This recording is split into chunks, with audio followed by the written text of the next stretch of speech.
Hey everyone! If you want to create AI-powered videos, images, and creative content, the first step is creating a Runway ML account. In this tutorial, I'll show you how to create a Runway ML account step by step. First, open your preferred web browser and go to the official Runway website. On the home page, click the *Get Started ** or Sign Up ** button. Next, choose how you want to create your account. You can sign up using your Google account, Apple account, or an email address. Now, if you're signing up with email, enter your name, email address, and create a strong password.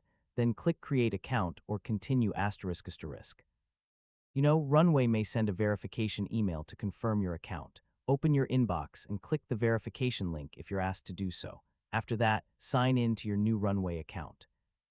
You may also be asked to answer a few setup questions about how you plan to use the platform. So once you're on the dashboard, take a moment to explore the available AI tools, templates, and project options before starting your first project. Finally, create a new project, and you're ready to begin generating AI videos, images, and other creative content with Runway. And that's it. Yeah, you've successfully created a Runway ML account. Now you can start exploring powerful AI tools and bring your creative ideas to life. Thanks for watching, and I'll see you in the next tutorial.